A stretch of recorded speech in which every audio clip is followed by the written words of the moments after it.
찬송가 450장, 내 평생 소원이 걷본 450장 찬송합니다. 내 평생 소원이 걷본 주의 일 하다가 이 세상 이별하는 날 주 앞에 가리라. 꿈같이 헛된 세상 일 취할 것 뭐냐.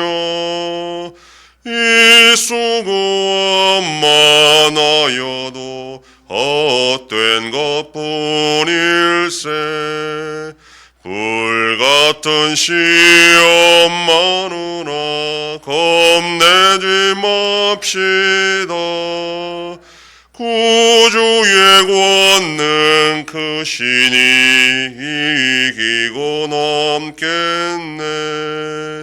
금보다 귀한 믿음은 참범에 되도다.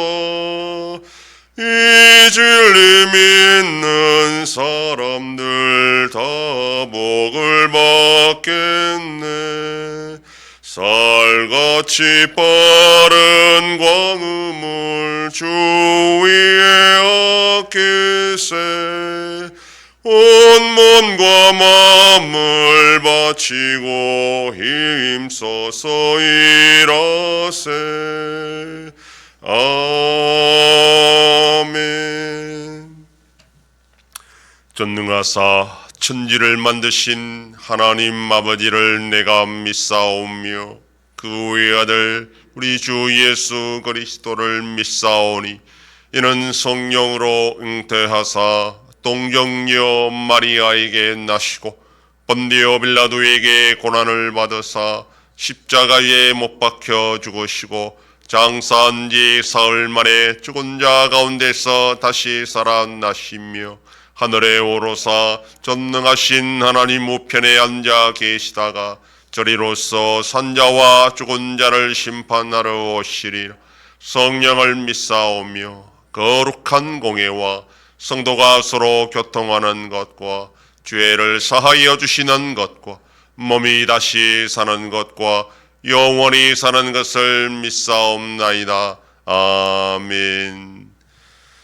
하나님 말씀 요한복음 12장 41절에서 43절까지의 말씀입니다. 신약성경 169페이지.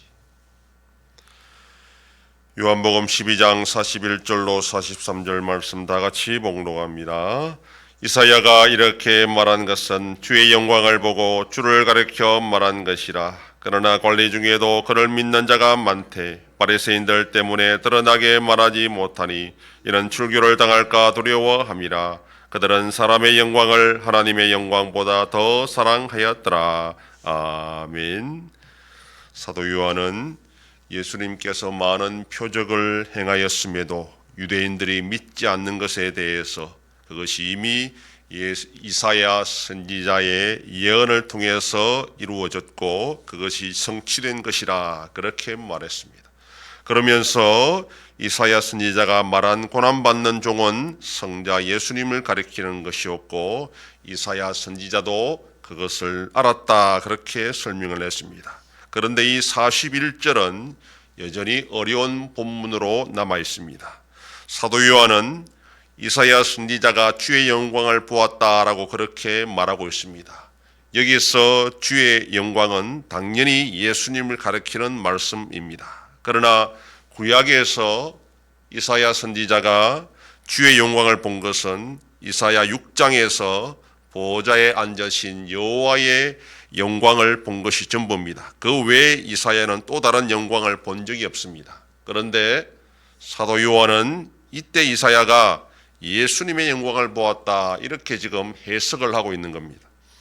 사도 요한은 예수님이 선지하신 하나님의 아들이셨고 창세 전부터 계셨고 창조에 동참하신 하나님이라 그렇게 이미 1장에서 선포를 했습니다.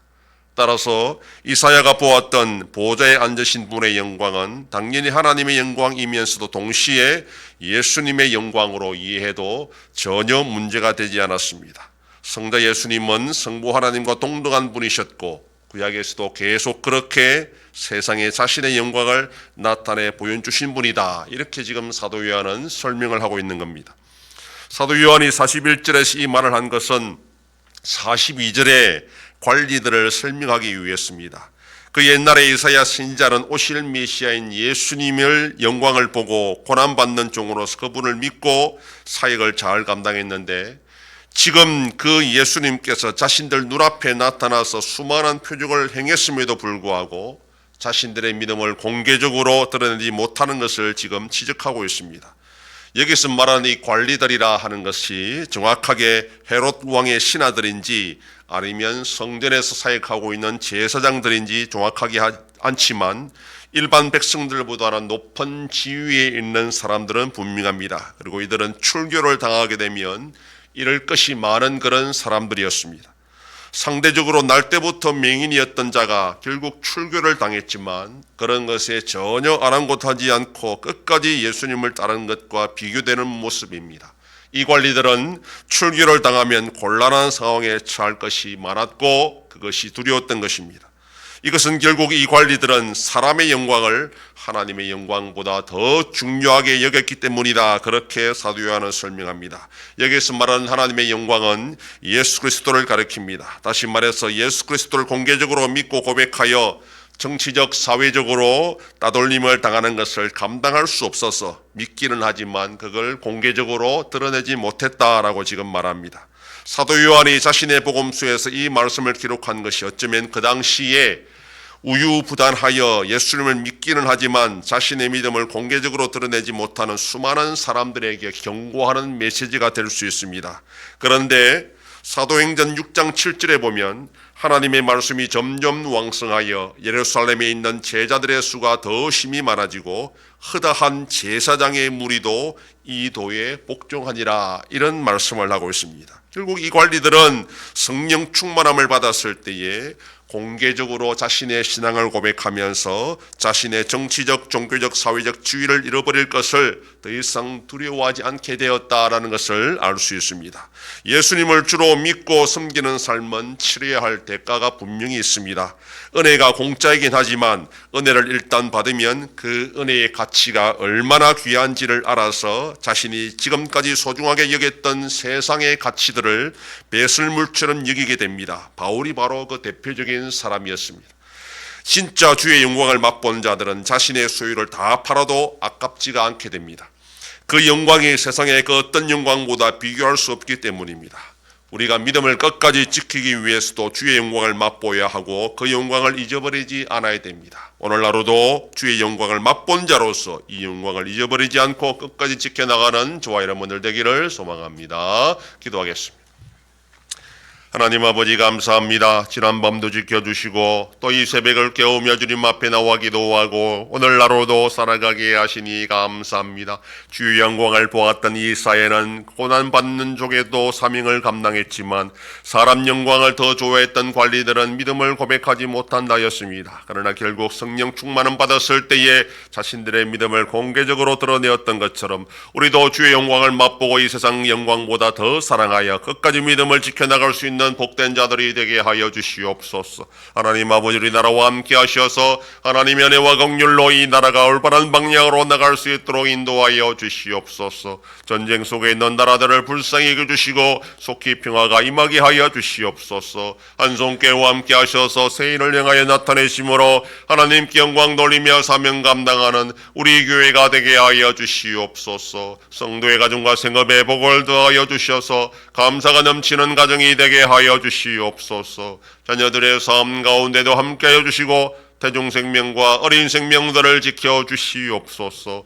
연로하신 어르신들 붙잡아 주시며 병중에 있는 성도들을 불쌍히 여기사 치료하여 주시고 회복시켜 주시옵소서. 슬픔을 당한 가정을 위로하여 주시고 장례 절차 가운데 함께하여 주시옵소서. 이 새벽에도 주님께 기도하는 종들을 기억하시고 간절히 구하고 빌 때마다 들으시고 속히 응답하여 주시옵소서. 감사드리며 예수님 이름으로 기도드립니다. 아멘.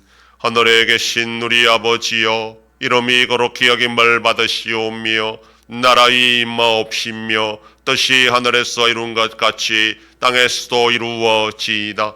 오늘날 우리에게 일용할 양식을 주옵시고 우리가 우리에게 죄 지은 자를 사하여 준 것 같이 우리 죄를 사하여 주옵시고 우리를 시험에 들게 하지 마옵시고 다만 악에서 구하옵소서. 대개 나라와 권세와 영광이 아버지께 영원히 싸움나이다. 아멘.